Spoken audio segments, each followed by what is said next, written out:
let's get started. Fair Credit Foundation, who we are a nonprofit that our mission is to teach individuals and families how to manage their finances wisely to improve and sustain financial well being.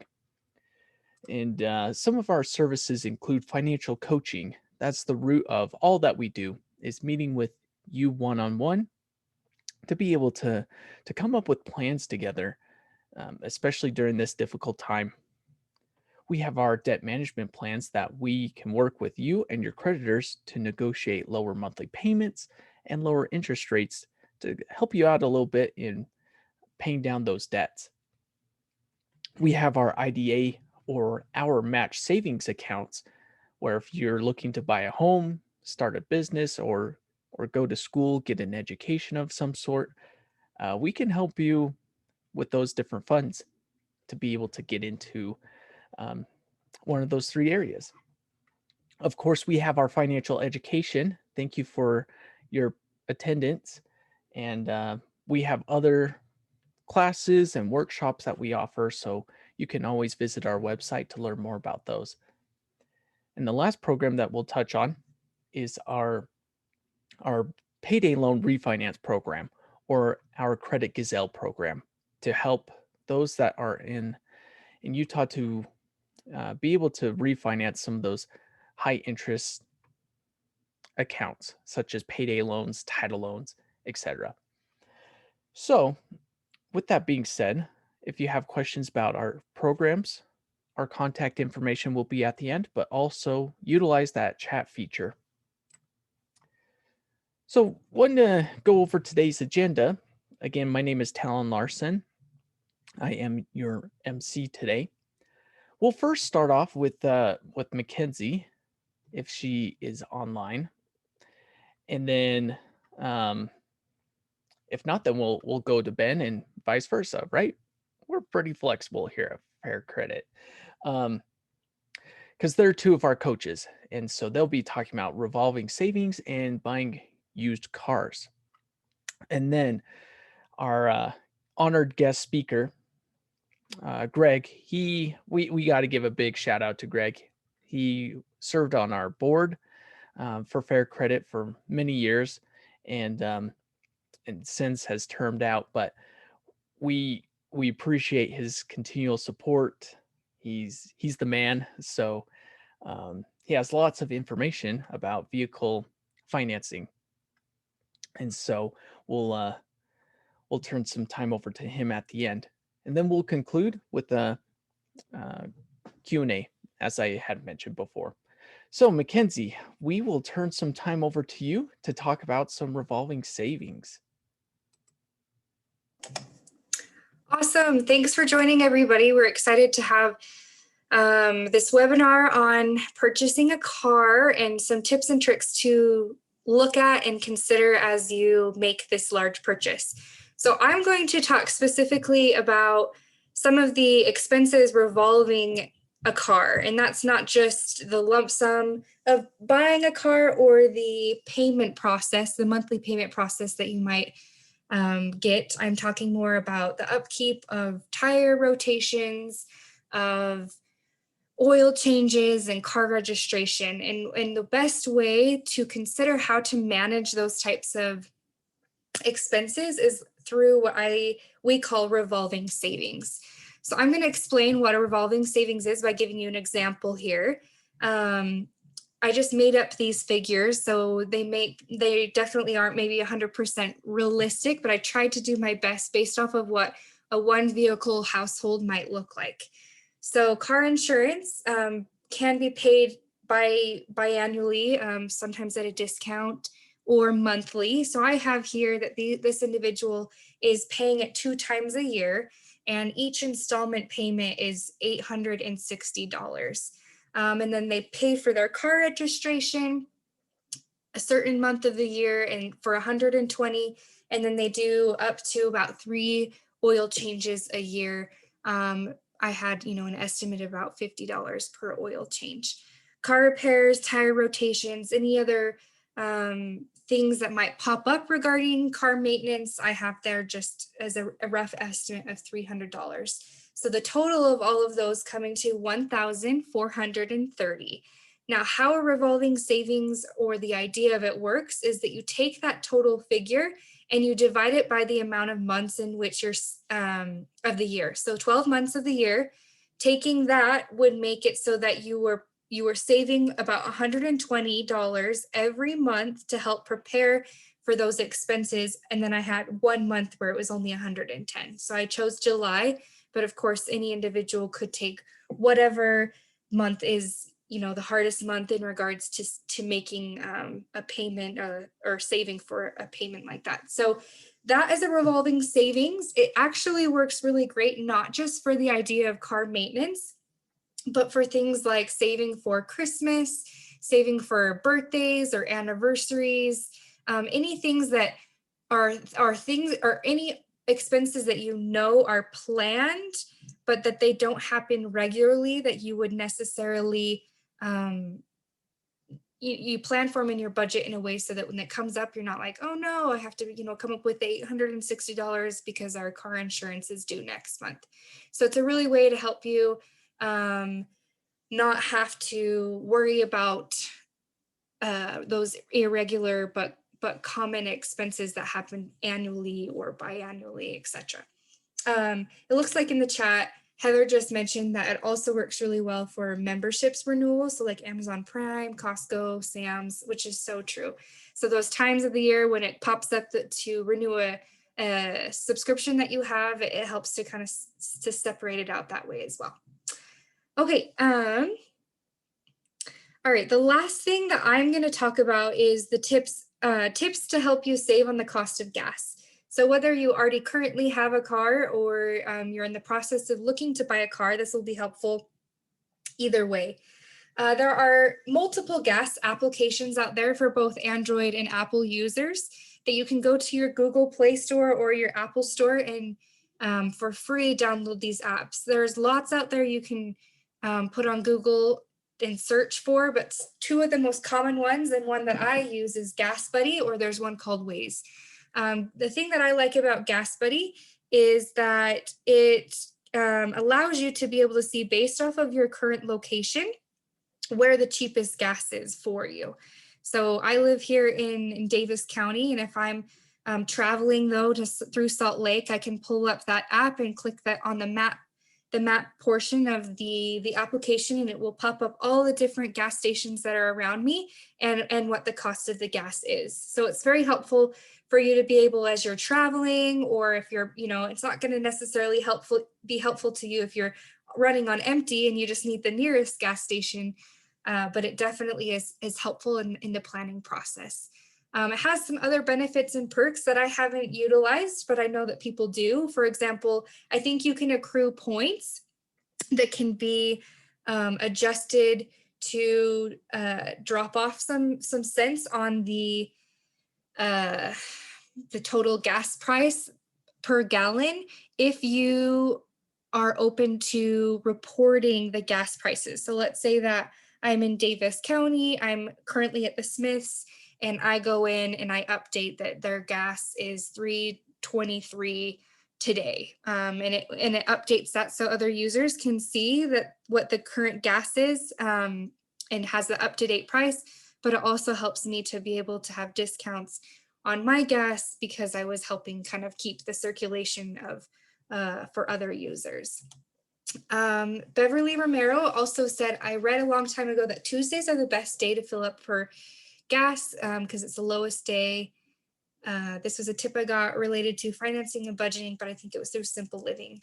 But cool, yeah, that's awesome. I didn't know. I know that I've heard Tuesdays is good for buying traveling tickets or airline, but I didn't know for gas as well. That's cool. Consider gas loyalty cards with your favorite gasoline company. So I know that Shell, for example, has a loyalty. They actually are in conjunction, excuse me, there we go, in conjunction with Smiths. So you can use your Smith gas rewards through Shell or at their own pumping station there at Smiths. I know that Chevron does as well, and I know that Maverick does in addition. Some of them too give you additional points or not points, additional cents off on your gas when you get a card with them. And I'm not talking about a credit card. I'm talking about that they give you a gas card that would be linked to a debit account. So if you are using your debit cards to pay for your gas, sometimes they'll have additional cents off that you can do or have if you go with their individual gasoline company. Another thing is to use the points. I already mentioned this, that you've earned through grocery shopping. For example, Smith's I know does this. And alter your errand routes. So sometimes it's not very convenient, but make sure that you're trying to run your errands in the best savvy way that you can in order to not use as much gas. Try to walk, carpool, or take public transportation whenever possible. Consider paying gas in cash. I know that there's still a lot of gasoline companies out there that offer a discount, or that they'll have additional, maybe it's 3 cents cheaper when you pay per gallon when you pay with cash. Sometimes it's upwards as much as 10 cents. And then the last thing I'm going to say is just be aware of credit card cashback incentives. Cashback, any cashback through a credit card is great if you don't carry a balance, right? Because if you're carrying a balance, then no matter what you're getting back, you're paying interest on that. And that interest is likely very much higher than what you're getting back in cashback. But if you have a really great credit card that you pay off every month, and it gives you a little bit of an incentive to, purchase gas using that card, then it isn't necessarily a bad idea to do it. Just make sure that you're trying to be wise about that purchase on a card. So that's all that I have in terms of, oh no, okay, sorry. Just kidding, I have one more slide. Additional tips. So here are a couple other tips in regards to car maintenance. Click coupons for discount on oil changes, tire rotations. I know that I get one from Big O Tires often, or from Jiffy Lube. You can also go to their website and see if they have anything that is currently a promotion that they're doing.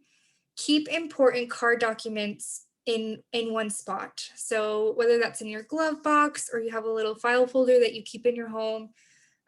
This is helpful not just when you're financing a vehicle and you have all that crazy paperwork that they give at the end of the loan, but also, for example, I'll give one quick story. We recently had a tire problem on our vehicle, and we had to get our car towed because the two tires in the front were entirely flat. And so in the contract, when we bought those tires, we were told that any distance that was less than 2 miles from the tire store would be reimbursed for a towing. So we got towed. We were anticipating that refund. And when we got the paperwork back, it said that we needed proof of the tire purchase, the invoice.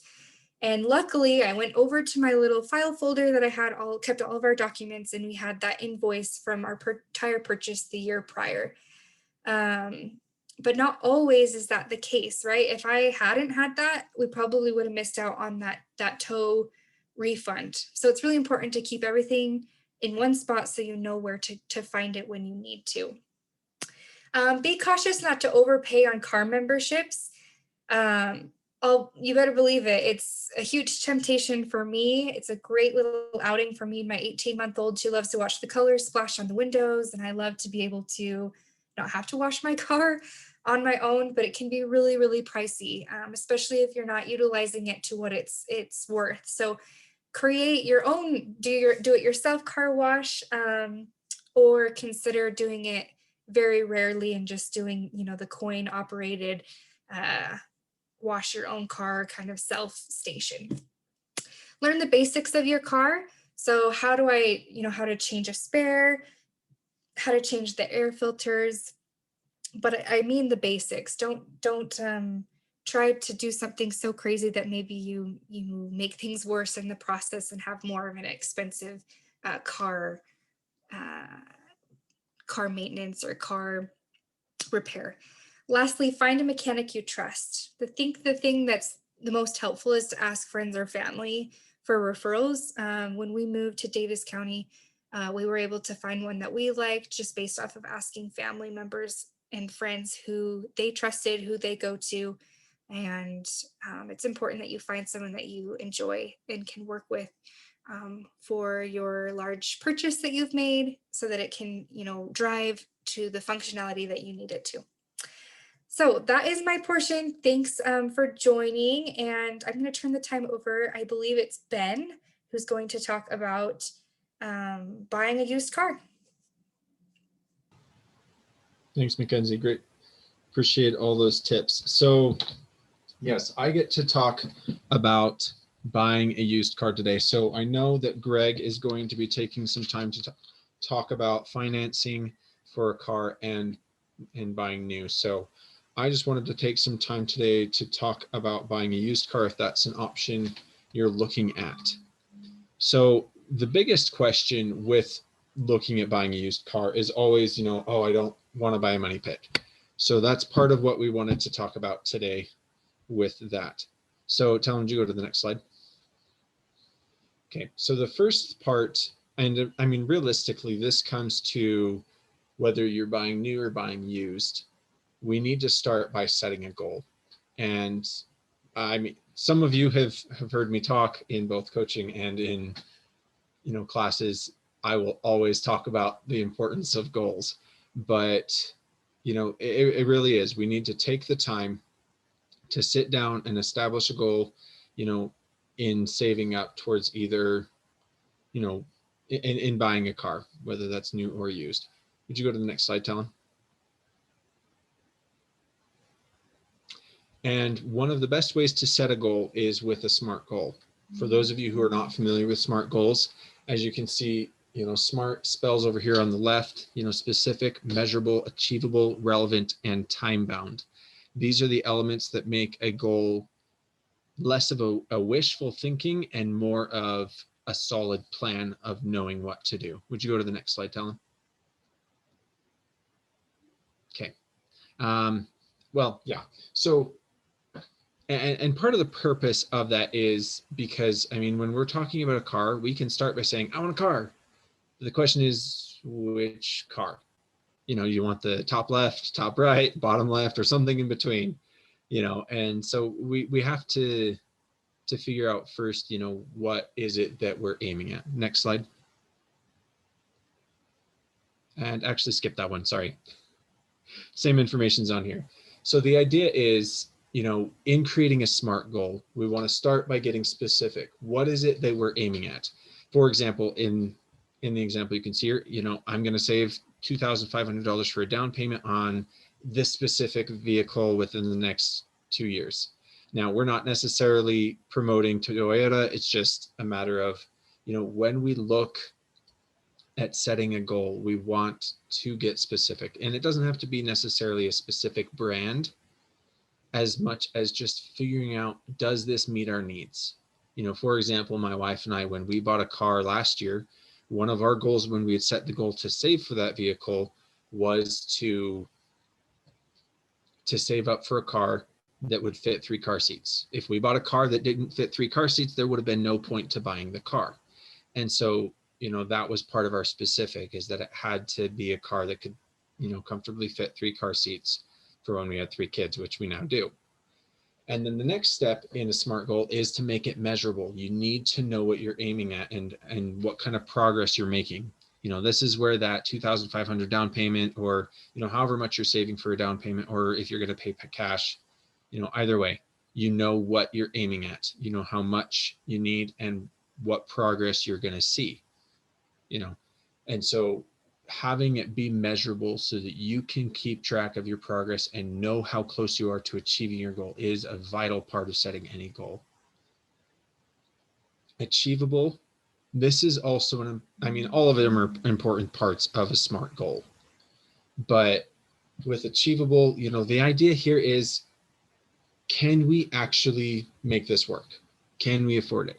You're not going to say, well, I'm going to save $20,000 in 1 year for a car if you don't make, a lot more than 20,000, and so we have to be real about it. What can we actually afford to save? I mean, for example, with my wife and I, with what we wanted to save for our car that we bought last year, we knew we had to start earlier. And we actually did set a goal for about 2 years so that we would have enough time to save up for what we wanted for the car. Okay. And then relevant. Relevant is important, a vital part of any goal, because as you're working towards it, there are going to be days and months that it's harder to make sure that you're making progress towards that goal, where it's going to be tempting to say, oh, well, maybe I'll just, I can catch up next month on saving up towards this car. But if we remember why we're saving up towards it and why we're working towards this goal, it's a good way to motivate us to stay on track and to keep moving forward and keep working on it, as things are, whether they're good in a good situation or whether it's a difficult moment. That's the relevant part and what the part that plays. And then anytime we have a deadline, we may not like deadlines. I feel like a lot of people don't like deadlines, but without a deadline, we're less likely to push ourselves to achieve it within a good time frame.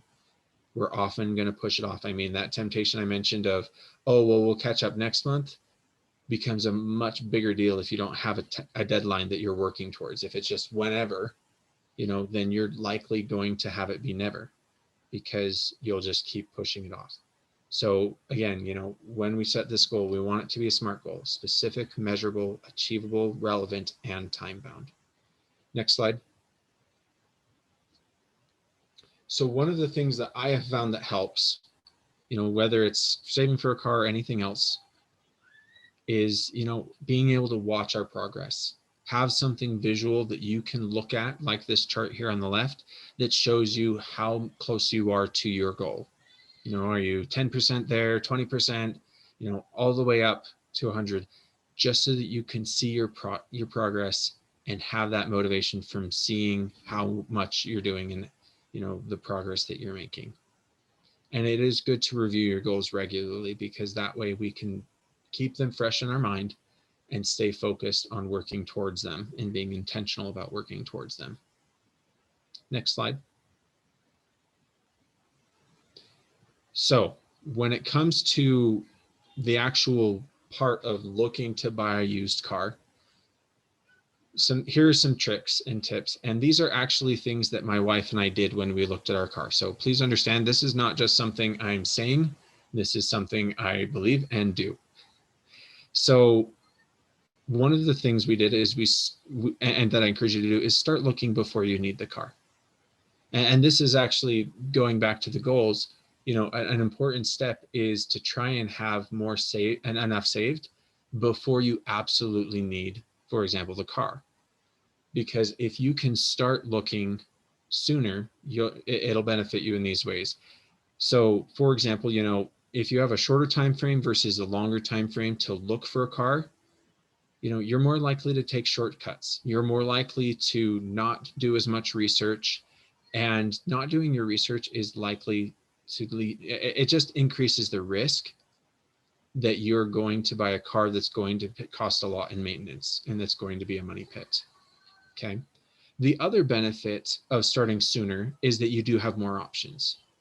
This allows you to watch and wait for a deal. I mean, had we bought one of the cars, in the first 2 weeks that we were looking, we would not have been able to find a car that we're as happy with within our price range, because giving it more time just gave us more of an opportunity to look and to be able to wait.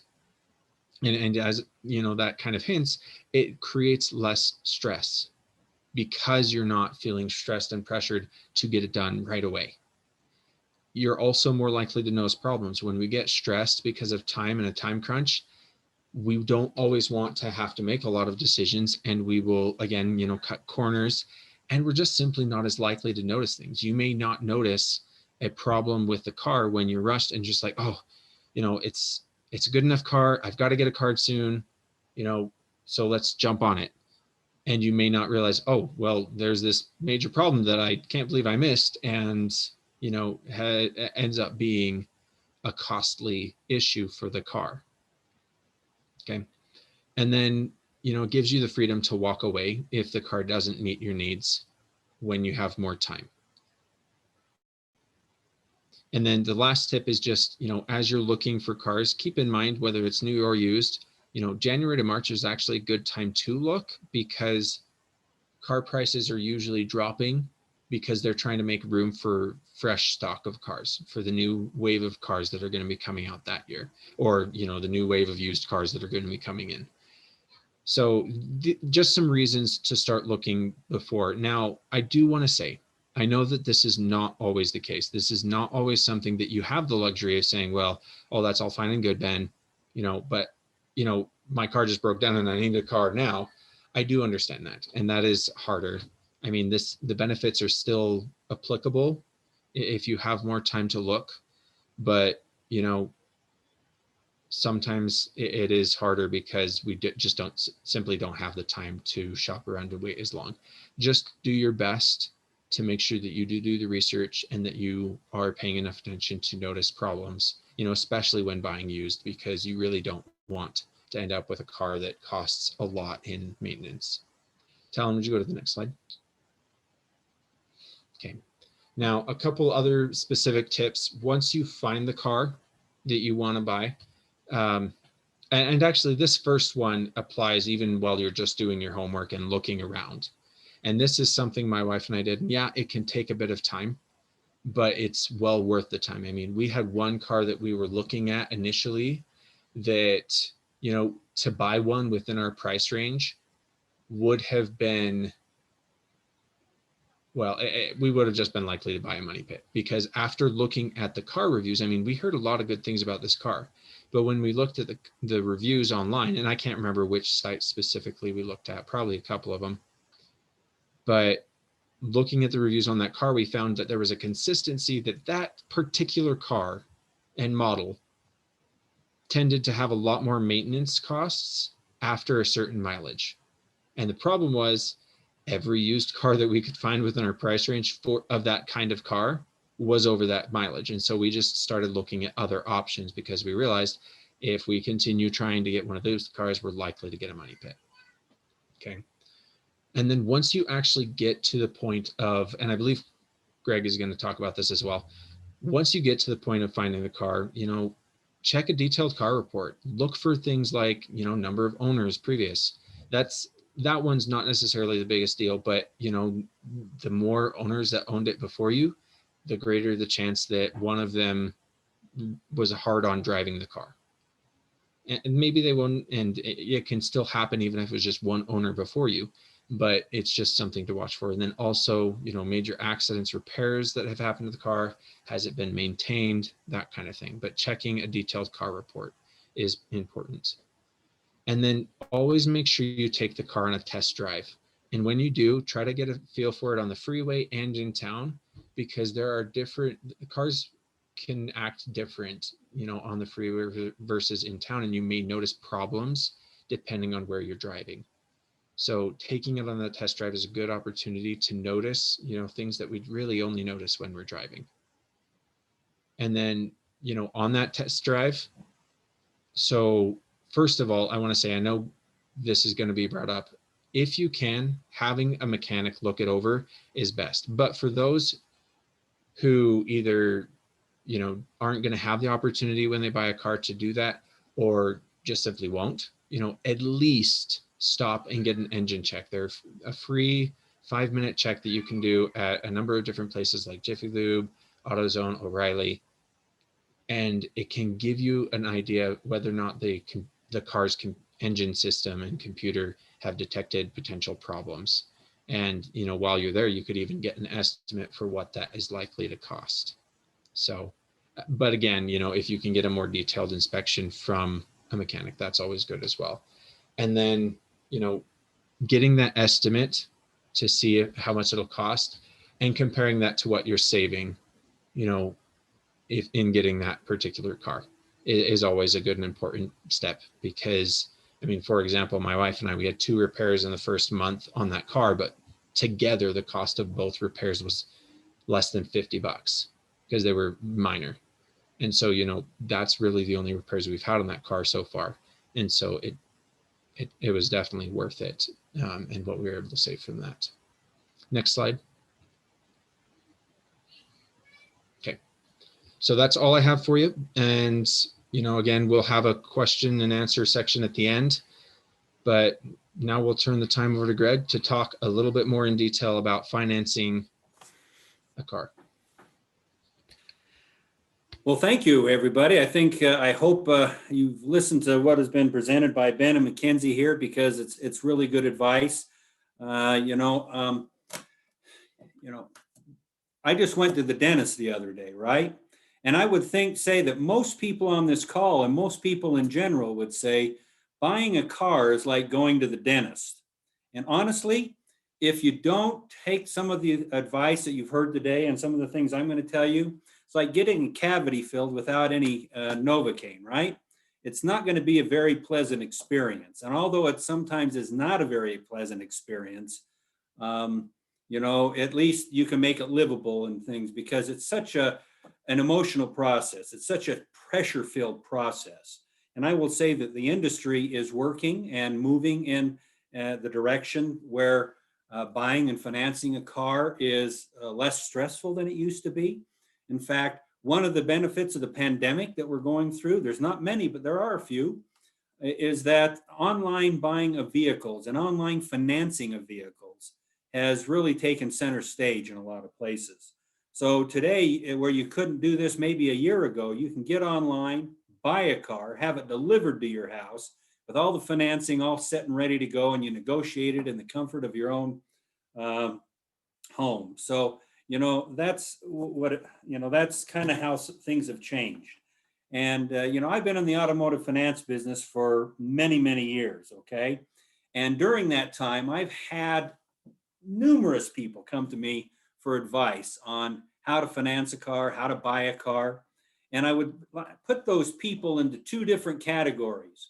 The people that come to me after the fact, because, frankly, as you all probably know, if they come to me after the fact, the deal is done and there's not much I can do for them other than try to help them feel good about what they had done, whether they made a good decision or not, from my perspective. But for those who come to me prior to making, starting that journey of buying another car, I provide them the same advice I'm going to provide to you today. And so I hope you take some notes and listen to these good folks at AAA Fair Credit. They're awesome folks. They have your best interest at heart. And hopefully that you'll learn something today, because, when it comes to buying a car, and like many other things in life, if you are prepared, you're not going to, you'll have a better experience. A famous person once said, if you are prepared, you shall not fear. And, there's a lot of fear associated with the car buying process, where a lot of us, I say a lot of us would rather go to the dentist and get a cavity filled without Novocaine than go through that experience, right? So next slide, I'd like to start with basically where you start when you're going to buy a car. You need to determine how much you can afford, right? You need to understand what you can afford. And so it's a pretty simple process. You have to think to yourself, okay, how much can I afford? And these folks at AAA Fair Credit will be very happy to help you understand that, because there's going to be a lot of people out there who are going to tell you how much you can afford, okay? But they don't know your situation. They don't know your goals and your situation. So if you think to yourself, I can afford $300 a month, stick to it. And, it really helps if you make that decision before you do it. So for an example, if I'm going to go out and buy a used car, okay, let's say a 5-year used car or something like that, I'm going to take the money that $300 that I can afford, times it by 48 months. And so $14,400 is what I can spend monthly on a car, because that's what I decided I can afford. Now, most places won't give you a free interest rate. So you're going to have to think about a couple of other things. You're going to have to figure out what your interest rate is, and we're going to talk about that in a minute. You're going to have to pay sales tax. So you can get online, and there are hundreds, and I will say hundreds, of online payment calculators to help you determine this. So once you do that and you go through all that exercise, you, in this situation, you're going to buy a 5-year-old car that you're probably going to finance for 48 months. You can buy a car for $11,125. That's where you start. That's when you start looking online and finding the best car for the best deal, as Ben just talked to you about, because that's where you're going to look. That's what you can afford. And of course, if you have a trade-in or you have a down payment, let's say you have $2,000, of course, you can up that a little bit to like $13,000 in this example. And so first thing out of the chute is, what can I afford? Next slide. So part of that is determining what your interest rate is. And so you're going to have to figure out, if you don't know already, approximately what your credit score is. And if you can continue then. So a credit score is a number basically in the credit bureau industry from 300 to 850, or sometimes they call it your FICO score. And this is a very important score in determining what you can afford, because in this world of credit, if you'll get lower rates for a higher score. Okay, so if your score's 800, you're going to get a better rate than if your score is 650, for example. Okay, so now one of the things to keep in mind here is that rates vary from lender to lender. Don't take one lender's word for it. Okay, there's a lot of people out there that's going to tell you that, well, maybe you might have a lower than average credit score, and you can only, the best rate you'll get in the marketplace is 15%, for example. Don't you believe it, ever. This is what's calling your homework before you go looking for a car comes in handy. Because if you go to your bank and say, hey, I want to buy a car, I can pay $300 a month, and just give them what you can afford, then they will be able to say, okay, with your credit score, your rate is, let's say, 15%. And you think, well, that seems kind of high. And they might have a conversation with you about why it is the way it is. But you really do yourself a disfavor if you do not call bank A and C and get online and look for a better option.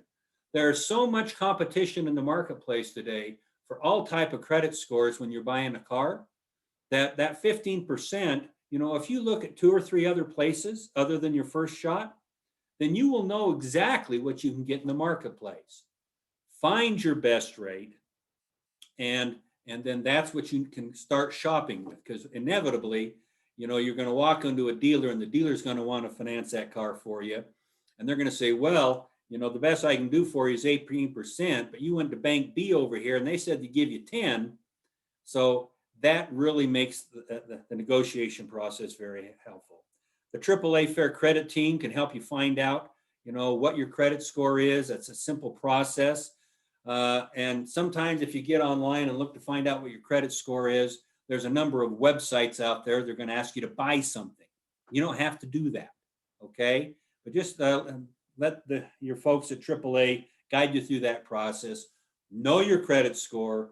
Next slide, please. And research lenders. Okay. There are many lenders out there who will be happy to finance your car for you, right? So don't wait about thinking, about financing until you're at the dealership. Because I think it was Ben that talked about, you get to the dealership, then all your options are gone. If you want to buy the car and then you get in that pressure-filled environment, then, it's difficult to say no sometimes. But if you've done your homework and the dealer says, hey, I can only get you 15%. Well, I got 10% at my bank, so I'll buy the car. Let's finance it through my bank. That's a much easier conversation than when he says, well, I can only get you 15%.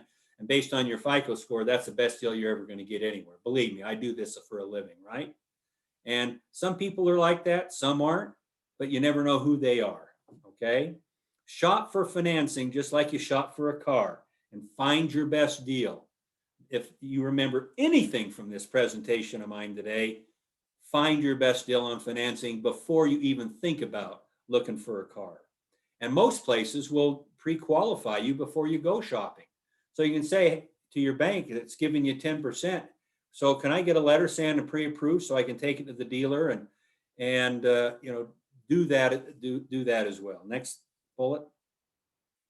And then banks versus credit unions. There's no real difference between them. I mean, there is structurally, but for you wanting to finance a car, there's really no a difference between banks and credit union, other than sometimes credit unions probably will have a lower rate than a local bank.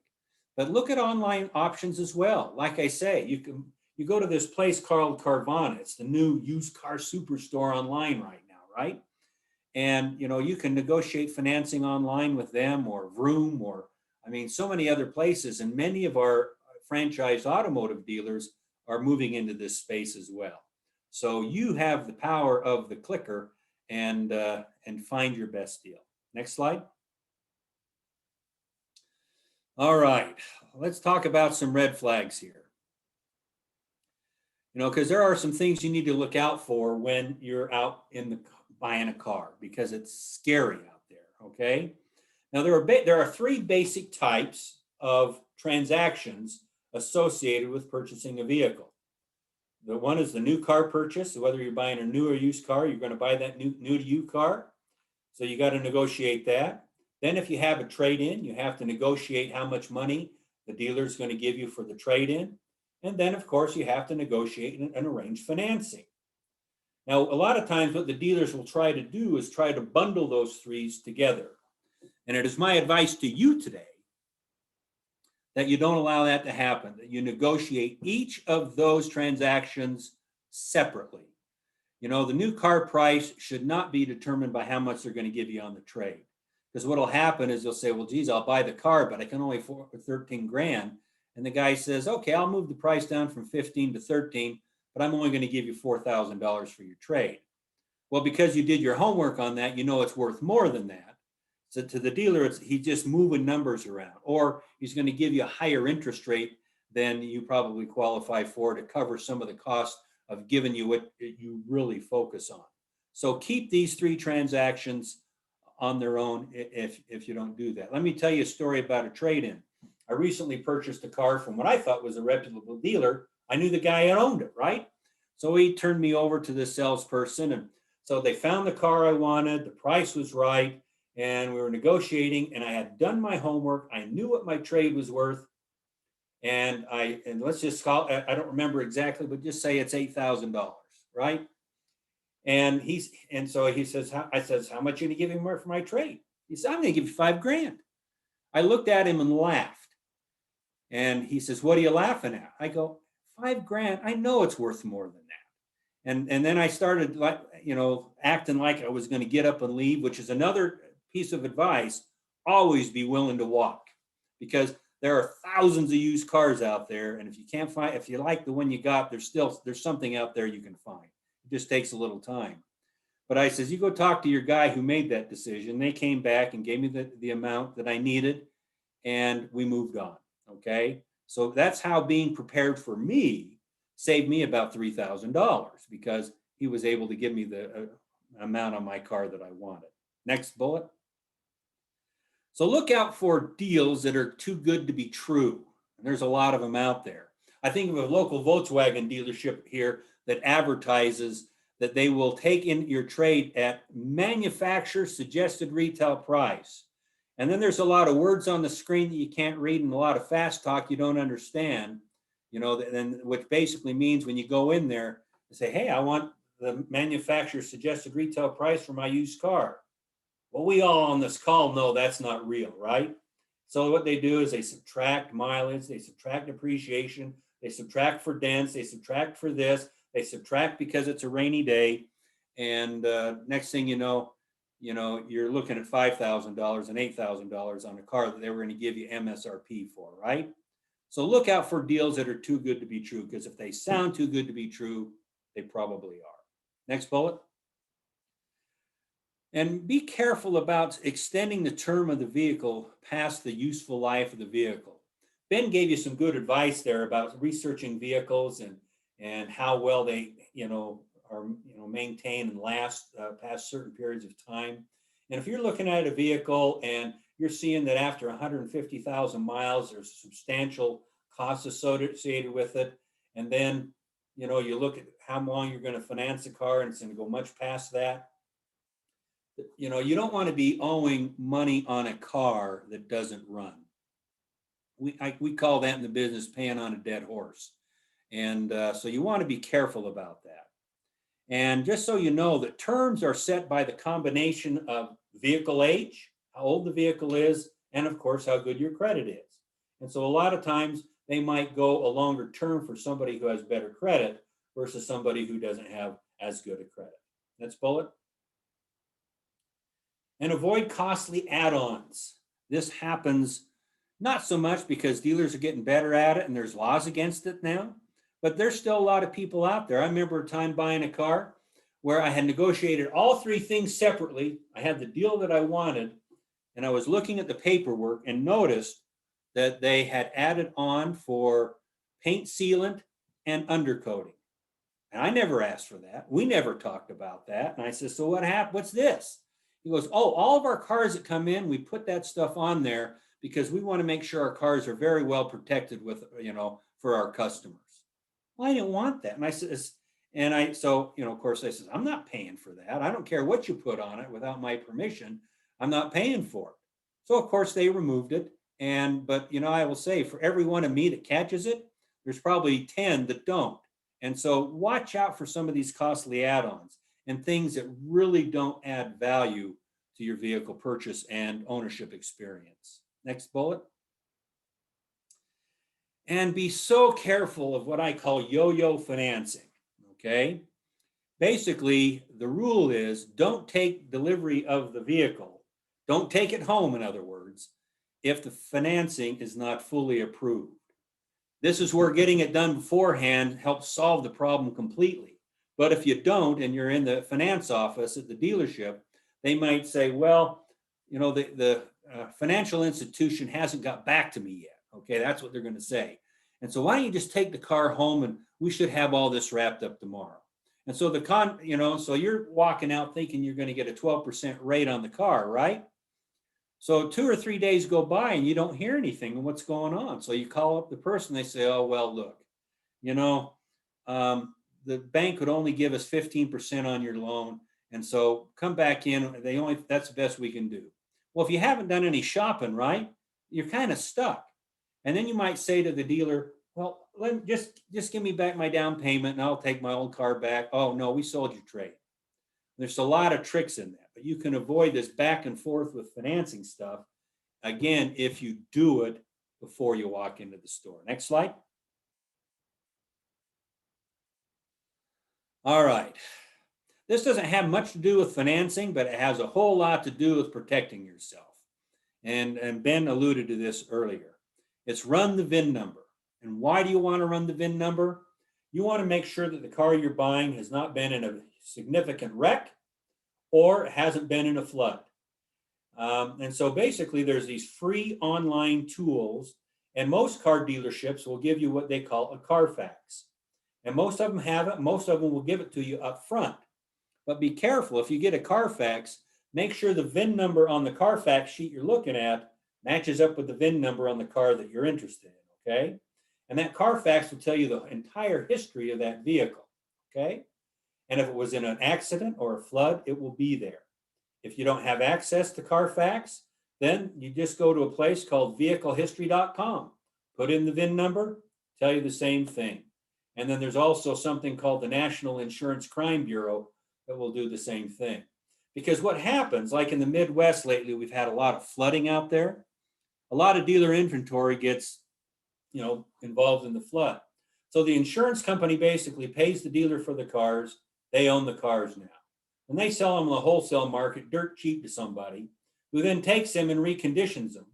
Now, the law says they have to disclose that, but I'm not going to say that happens 100% of the time. And then you buy a car that was in a flood, it rusts earlier, and a lot of things. This is avoidable grief. Run the VIN number. Next slide. And Ben talked about this a little bit, but I am emphatic that if you're buying a older used car with a lot of miles on it, particularly, you find a local mechanic and you get them to do an independent inspection. Because when you buy a used car, there's usually no warranty with it, and you're buying it as is. And never, and I'm going to say never rely upon a representation from a salesperson or, your neighbor who you're buying the car from. Never rely upon those representations. Unless it's in writing, it's not true. Okay. Next bullet.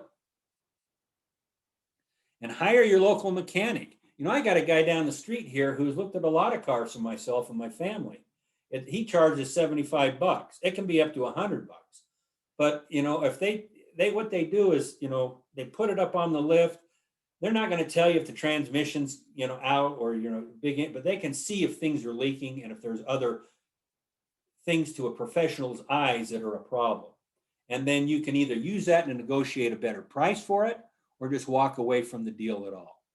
So it's a red flag, though, if any dealership or anybody refuses to do that. They may make you leave a deposit, which is fair. And if they do, specify in writing that if the car will be returned if you don't like what the inspection showed. And I've never found a dealership to tell me no on that. Okay. Next bullet. And honestly, this will eliminate 9 out of 10 used car buying disasters if you just do this one thing and have a professional look at the car. Next slide. So I'm cramming into 20 minutes, something that I could take hours to talk to you about, okay? But these are the things in my mind that are, I want you to remember when you walk away from this today. 1, check your financing one last time. Make sure that's in place. If the dealership can beat your rate, I'm not opposed to dealership financing. Then, if the terms are the same or better, go with the dealership. But again, if you don't know what you can get at your local bank, then you're kind of stuck. Next bullet. There's a lot of people who ask about buying an extended warranty, okay? And that's a lot of part of the financing business as well. I am adamant about having a factory warranty for a new car or a 1 to 2 to 3 year old car. I think having a factory warranty is worth the money. It gives you peace of mind. Cars today are computers on wheels and they're expensive to repair. And so I think you get your money's worth out of that. But for older cars, I don't necessarily think it's cost effective, but that's a decision you're going to have to make for yourself. I see this advertisement with some old sportscaster on TV saying, hey, buy this warranty shield and, it saves all these people thousands of dollars. Well, they don't tell you that it costs them thousands of dollars to buy the warranty and, that really they're not that good a deal. And the other thing be cautious of, particularly if you're buying a warranty from a dealership, a lot of times they're sold by insurance companies you've never heard of. And a warranty is only as good as the company that backs it up. So always ask for a factory warranty, because if I'm buying a Honda, I want a Honda warranty. I don't want the dealership's warranty because I don't know if the dealership's making money or if his company's solvent or not, right? And I've seen so many times over the years where dealership warranty companies have gone broke and it's left the customers holding the bag. So be very careful about the type of warranty you purchase and, with that. But if you can, always buy a factory warranty. But always be ready to walk, always. And frankly, you don't have to say much. You just give them a look and you stand up and start gathering your stuff. Then it gets the negotiation back on track to where you want to go, but always be willing to walk. Even though you found the perfect car for you that has 3 car seats, well, I would suspect, Ben, that in your searching there, you probably found more than one vehicle that could handle 3 car seats. And so it might just take a little bit more time, but never feel pressured to buy a car, because when you buy a car, you're stuck with, a lot of expense if you don't do your homework. So that's my presentation today, ladies and gentlemen. It's been fantastic to be with you. It's been great to be associated with Fair Credit, and I hope you enjoy working with them because they are pros, no doubt about it. So turn the time back to our friends at Fair Credit. Greg, thank you so much. You are a champion. Well, definitely appreciated all the good information, and there's a lot there. And again, this webinar will be posted to our YouTube channel. And so if you want to go back and um, refresh your memories and things like that with what's been shared, please visit our YouTube channel. In any case, if you have questions, here's our information. You can give us a call, email us, visit our website, and follow us on our other social media. So I'll go ahead and leave that up for a second. And then if you need to jot any of that information down, want to open it up to you folks for the next couple minutes to ask some questions, and hopefully we'll get some good answers. Right away, we have a question from Mackenzie. Can you talk a minute about leases? I find them to be pricey. Any thoughts there, Greg? Well, leasing's a different animal. There's no doubt about it. And I've leased cars myself. I've encouraged people to lease cars before, and I've scared people away. Basically, a lease is defined as this: you take the car, you take the price of the car, and you divide it in half, and so you pay for the use of the car plus interest. And at the end of the lease, you have three options. Okay, typically in today's world, you can either, at the end of the lease, you can either complete the purchase and buy the vehicle for what's left on the lease, or what we call the lease end value. You can sell the vehicle, or you can turn it back to the dealer. Plus you have to pay for any excess wear and tear. So depending on how the manufacturer and the incentives they have on it, sometimes leasing a car is cheaper than buying a new car by far. And, it requires less money down. There's less maintenance because you're buying a brand new car that has a warranty on it. And so your maintenance costs are lower. So it just depends on your situation. A lot of people who drive a lot of miles, might do it. So it just depends on your situation. I never advise for or against it, because depending on you and your situation, but a manufacturer's lease, with their special deals and things like you see on TV, sometimes are pretty good deals. Other times, maybe not so much. Perfect. Thank you, Greg. That question gets asked pretty frequently, and so that's But good the thing with the information. lease, and my son did it a little while ago. We leased a car, and then things changed, because at the end of the lease, we've determined that the lease end value was substantially higher than market value at the time. So then he turned in the car, and he didn't have a car, and he didn't really have a down payment at the time either. So that you got to think about, not only can I afford the lease, for the 3 or 4 years I'm leasing it, but what happens if I turn the car in? Will I have enough money to buy another vehicle? You got to think about that as well. That's a good point. Beverly has her hand raised, so we'll turn some time over to her for a question. Thank you, Talon. So my question is that I've been somewhat involved with, the whole Dave Ramsey Financial Peace University thing. And at one point, Dave had endorsed Five Star Auto, I believe is their name. And I don't know if he's still endorsing them, but I called them a few years ago. I, at that time, had about $44,000, $4,500 roughly. And they told me that it would be best if I had more like $5,000 or $6,000. And, ultimately some challenges came up, and I no longer had that money, so I couldn't ever get back with them to buy a vehicle. But my main question in regards to places like that, where they're supposed to find the best auto for you based on your selection choices and such, and then deliver it to you. I'm wondering if those are worth going through based on all that you've mentioned about doing your homework and your research and everything. I didn't know enough about them until today, until you started talking today about all these options for doing your homework, I wouldn't have known to do any of that. And I'm so wondering if going through some place like that where they do all the legwork for you is even, cost effective and, an efficient use of your money. Well, Beverly, I think you hit the nail on the head right there. Is my daddy used to teach me when I grew up that there's no such thing as a free lunch.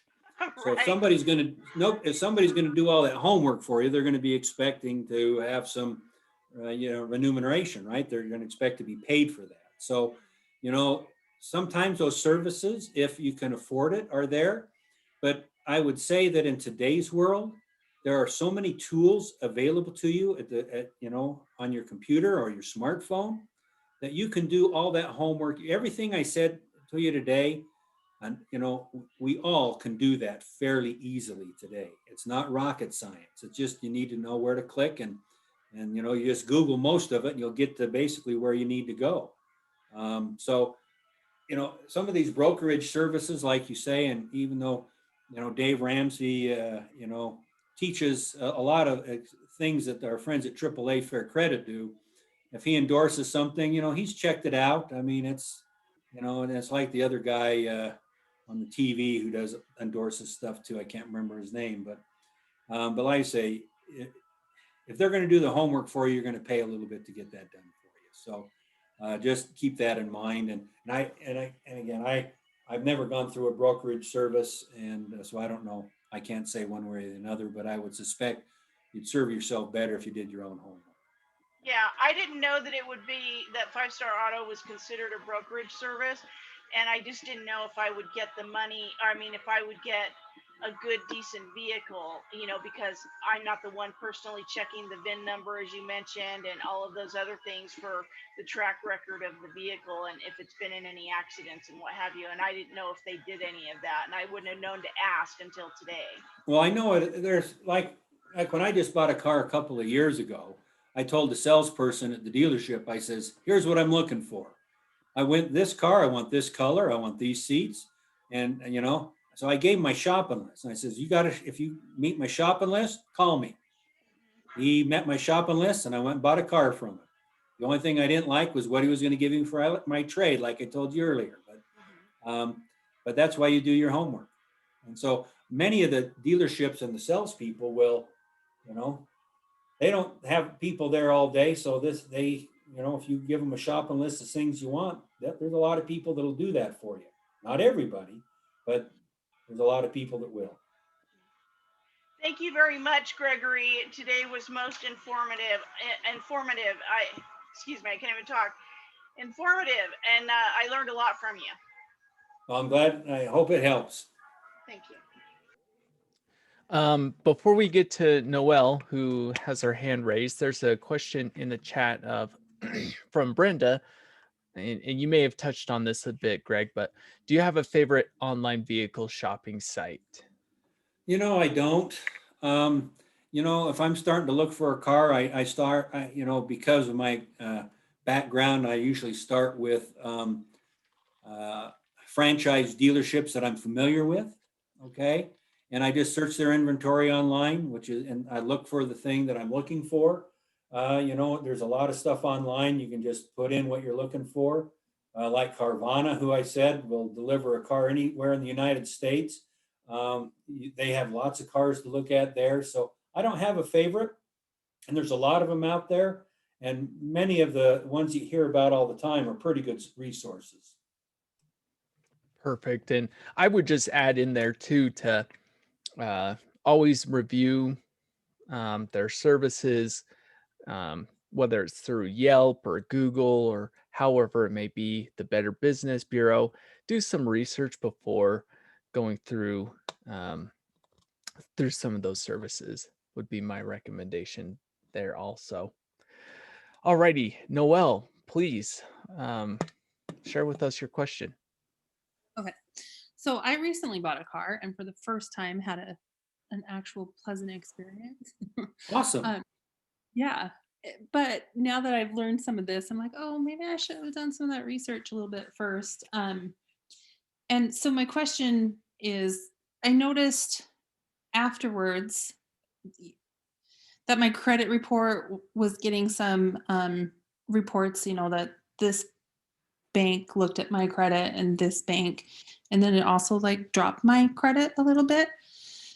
So I noticed that one of the tips was to get your financing before, or figure out, shop around for your best interest rate.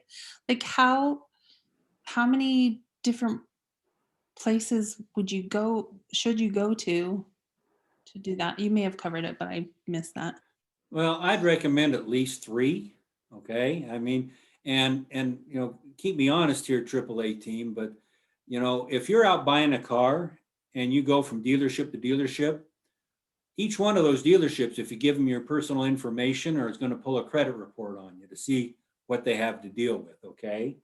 And so if there's a inquiry from an automotive dealership, like 4 or 5 inquiries from a bank or an automotive dealership over a certain period of time, it shouldn't affect your credit score, because they know you're out shopping for a vehicle, and that those, because many inquiries will affect your score, but in that area, I don't necessarily think it should.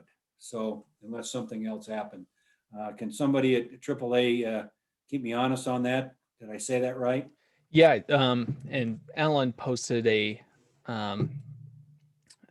article in the chat through Experian, but it's, and again, Mackenzie or Ben, if you want to chime in too, that'd be great. But you have a 14-day period, I believe. I get it mixed between a home purchase and a vehicle purchase. But Greg touched on that. They'll look and see that you are looking for a car, and you are doing that comparison shopping. So you do have a window where these multiple inquiries will not have the same effect over time as you would if you were to space it out, if that makes sense. Well, Talon, I would like to chime in on that, if I may. A number of years ago, this is like 20 years ago, I actually did do that. I didn't know much about credit back then, and I was going to several dealerships every day. And just like Greg said, they'll all want to pull your credit report. Before I knew it, I had like 28 inquiries, and somebody asked me about that. I don't remember who, but it was one of the dealership. He's like, well, it made it look adverse it made it look as though I was being denied. And I said, no, they just wanted to run my credit report to see how much I could afford. I have since found out, like in alignment with what Greg was saying about doing your homework beforehand, is that I will never do that ever again. And that was within like a 30-day period. And like you say, the time limit might be 2 weeks, but I know it was at least within a 30-day period. And it made it look really bad for me, like I was being denied from all of these different car dealerships, when in fact I just hadn't made my decision yet as to what I could afford and all of those things. Yeah, and Ellen posted in the chat too. It's 14 days for a vehicle. So if it is longer than that, it could have that negative impact.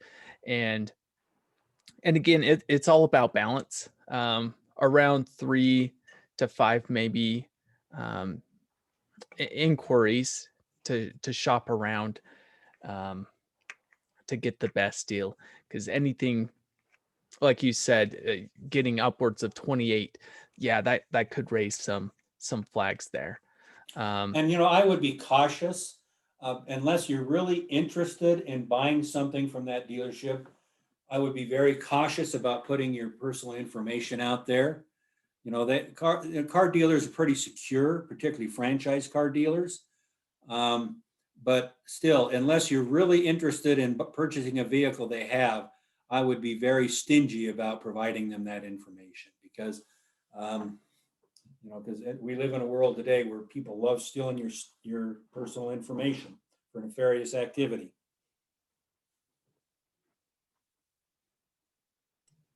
And just a couple other points from the chat that, yeah, every inquiry will show, but under 14 days won't impact the score. And then Heather, you can test drive a car without giving them authorization to pull your credit. Yep. And most places, I got a used car lot down the place here, and I see them driving around all the time. You're going to, of course, have to have a driver's license, and typically the sales consultant will have to ride with you. Exactly. Any other questions? Can I just clarify something really quick, Talon? So Please. I was the one who wrote that within the 14 days,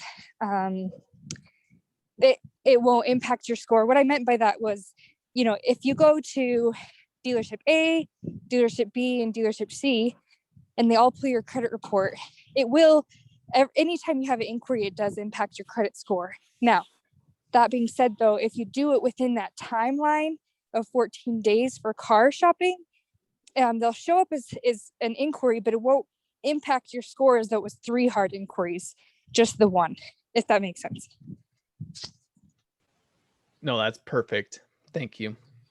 And I mean, as was also said in the chat, I believe by Mackenzie, similar concept when shopping for a mortgage loan.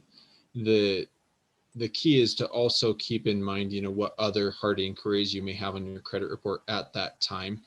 Not that you necessarily had others on there, Beverly, just, something for everybody to keep in mind is, it is one, even if you have it within that time frame, it is one hard inquiry. And you do also need to keep that in mind with other inquiries that you may have asked for recently, such as credit card or personal loans. So, it is important to try and keep in mind the timing of those, which is why, it's often advised to avoid asking for other loans in, the months leading up to trying to get a car loan, just because you don't want to have too many hard inquiries at a time.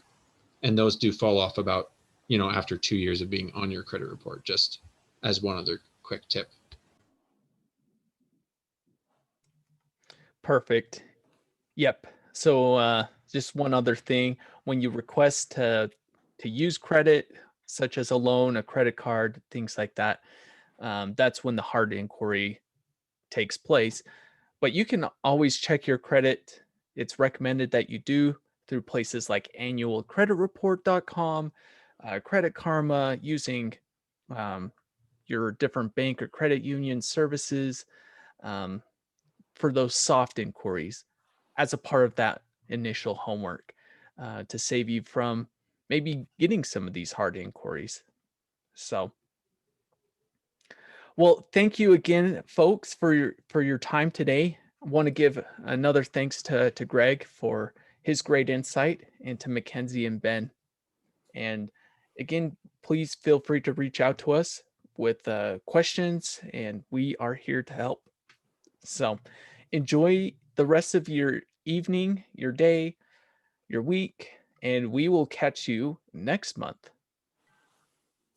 Thank you very much. Have a great evening. Take care, everyone.